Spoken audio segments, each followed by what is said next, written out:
It is indeed your feel-good breakfast show. This is Expresso, and many South Africans put a responsibility on themselves to be of financial assistance to their relatives, especially if they are successful. Is this Ubuntu, or is it a financial obstacle? That's the big question. And this morning, we're connecting with self-leadership coach and author of Handle Black Tax Like a Pro, Ndumi Hadebe, about setting boundaries, improving relationships, and achieving freedom. It's a book about how to strike a healthy balance of helping family or relatives while allowing space for personal financial goals through the practice of healthy boundaries. Amen, Ndumi. Thank you so much for writing this book, number one, and also for joining us this morning. How are you feeling? Thanks, Carl. Thanks for having me. I'm feeling great. I'm sorry, but it was a bit scratchy. But of course, I'm a Bokke fan, so it is what it is. I'm good. I'm so glad. So let's just talk about this. I mean, we are in a South African context. You know, we have people who are, of course, successful. But then suddenly there seems to be this hold on them, if they are indeed successful, to immediately have an instant responsibility to help family. And naturally, creating boundaries like that can cause a lot of financial strain. So basically, I'd like to ask you about, this particular financial responsibility we put on ourselves to take care of our family. I mean, how do we find a little bit of balance with that, especially in the context of South Africa and all of our economic pressures? That's my favorite question, because then it means that we are acknowledging that the responsibility is necessary. We have to fix and repair the injustices of the past. We have to build our family. Yeah. And it has to happen within the structure of responsibility. And by that I mean getting into debt to help family is not the wisest thing to do, because it's taking away from yourself and away from that family you are trying to help. Because if it could have been 1,000 rand, why would I spend 1,005 or 2,000 rand to do something that only gives me something that is worth 1,000 rand? So if we were to look at it from that way, then we're realizing that it's okay to delay the things that we need to do, by doing them in the way that is affordable and considers longevity and breaking the cycle of black tax. We have to break the cycle. You know, we're pressing on the right bruises here this morning, because I guarantee you there are so many people who can relate.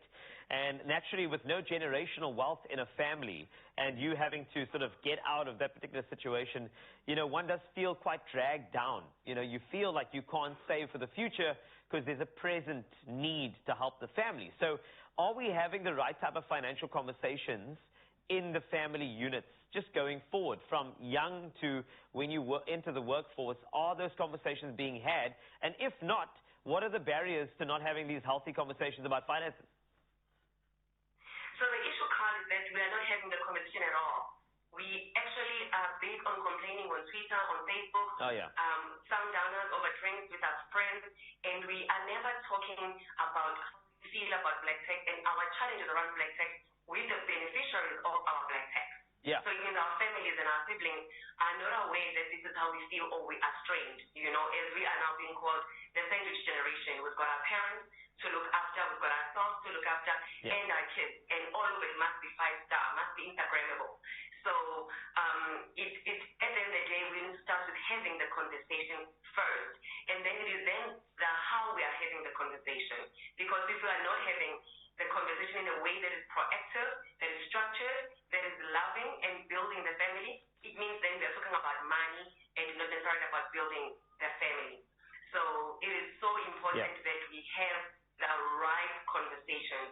But also, Carl, let's not have the conversation in reaction to a black tax request. Let's have the conversation proactively, when nothing wrong has happened. Preach. Because when you are reactive, you understand the psychology, Ndumi. You know that suddenly it's like, but remember, I raised you. How could you? And I think that's the problem that we are having, is that therein lies some of that, I'm going to call it an emotional pressure when it comes to finances, because there's almost this obligation that's forced upon some of the family members who are in a better financial position to contribute. But better financial position doesn't necessarily mean secure and safe given the future. And I think that's a big problem that we are having there. So when we are having these conversations, what should we consider beyond the fact that we shouldn't be reactive, we should be proactive? What type of, language should we be using, especially with those people who are putting a bit more pressure on us to support them? What are some of the things that we need to be considering in that moment when we are having the proactive conversations? Well, the first important thing is to be willing to be vulnerable with our parents or our loved ones around this conversation and be transparent that I may look expensive, I may look like I've got money, but I actually don't really have it. I've mastered the art of looking at this, right? Let's have this conversation with our parents. Our parents need to know that we are in debt, and they need to know how dysfunctional this is for our psyche in our ability to attract money and to actually build wealth. So let's have the conversation about building wealth as a family. But more than that, Carl, there's one formula always when I introduce in the book is it's T plus L minus R. T is truth plus love. It means that's the way you're going to go about it, taking accountability and stating how you feel, minusing rightness. So in the conversation, we must remove the need to be right and to accuse the other party of being wrong right now or having been wrong in the past. Because if we say, if you are my brother and I say, Carl, you've been chowing my money, as opposed to me saying, Carl, I love you, and as your sister, I realize that I've been making irresponsible financial decisions.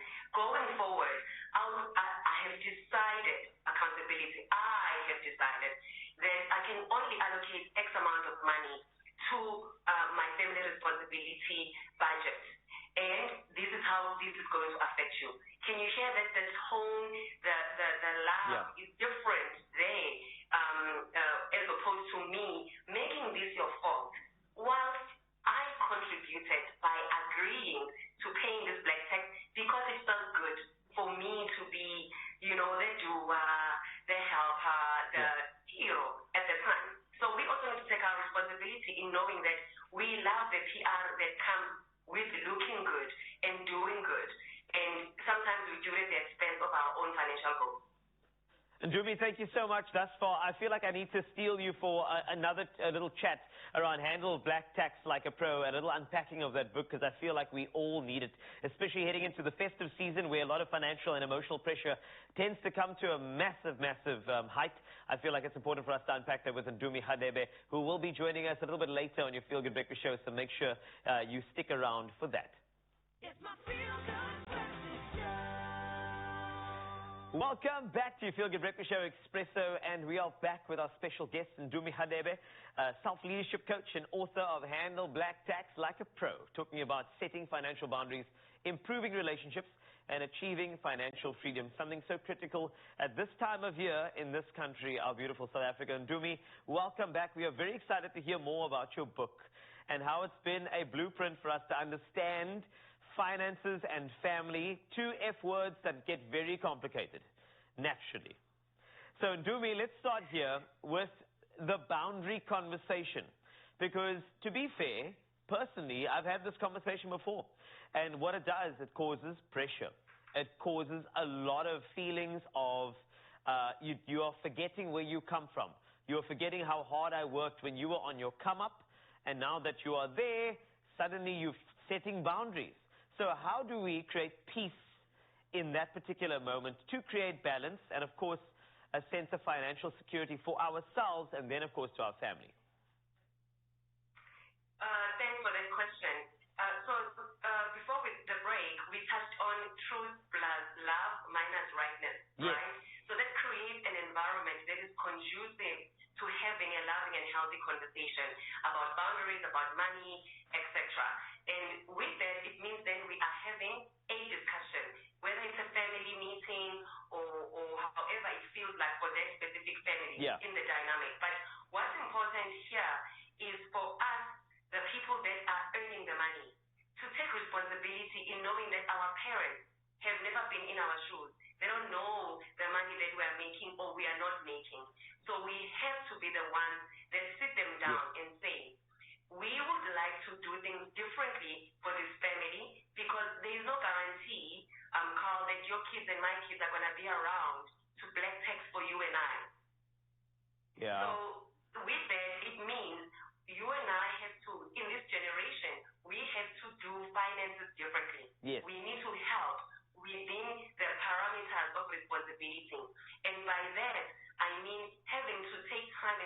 our families, look, I would love to help, and I can go up to so far. I would love to help, but I can't do that at the expense of my financial goals. I cannot do that at the expense of the goal that I have for this family. Because the truth is that how you turn out financially, it does impact your family. Because if 5 years down the line, you no longer have money, it means now you must be someone else's responsibility. And therefore, it means you setting boundaries. It is the most Ubuntu-fied thing you can do for you and for your loved one. And there's nothing honorable about betraying yourself every day, financially and emotionally and mentally, and in the name of Ubuntu. It's unrealistic. You can love others while you are loving and honoring your personal truth. It is very much possible. I'd like to hug you, but I'm not going to do that now because Ubuntufication is very, very important in the context and understanding it, though, because it's happening to so many families, Ndumi, you know this. And that's why we have resources like Handle Black Tax Like a Pro. So just in closing, I'd like you to give me an idea of picking up this book. What do you want the reader to have as a navigation point to get through all of this? You know, what are some of the themes in there that you believe in the South African context is going to be vital for individuals looking after their family and, of course, creating something that we have never heard of in certain communities, generational wealth? So the one thing that I'd like people that are struggling with black tax and family responsibility is that setting boundaries is self-love. Setting boundaries is love to yourself and to those around you. Yeah. That's number one. Number two, no one is ever going to come to you and say, look, I don't want to take your money anymore. No one is going to set the boundary on your behalf. So we have to take the individual responsibility of setting the boundaries because our individual circumstances are different. And boundaries require courage. And each individual has to decide, do I want financial freedom? Do I want to end the legacy of poverty for my family? And if we do, I do believe that we ought to have a different conversation with our families around money, and we must do differently. And the most important thing is to not judge yourself when others judge you for the decisions that you make around your finances. If people call you stingy, ungoko, and so on, it is okay. They are entitled to their opinion. You hold your view because it means you are doing what we are struggling to do in this generation, which is delayed gratification. We are where we are because we want everything instant. We do credit because we want everything to be now. Wow. We watching this now because we want everything now. This is who we are as a generation. And if we can survive the pressure of doing everything right now and pace ourselves, we will be able to retire comfortably and make sure that our children do not have the pressure to look after us. Because they won't be here, hey, they'll be somewhere overseas in China, in Korea. Exactly. You know what I mean? So we need to know that. So we must do differently for us to achieve different results. Ndumi, thank you so much. That is powerful. It really is. Thanks for joining us on your Feel Good Breakfast Show. We'll be sure to get our hands on that book, Handle Black Tax Like a Pro. Goodness knows that we require it, but of course, setting those healthy boundaries for the sake of yourself, because you cannot give from an empty well. Don't ever forget that. So some beautiful pearls there from Ndumi Khadebe. Of course, grab the book and get yourself to a financial place of peace, balance, and happiness.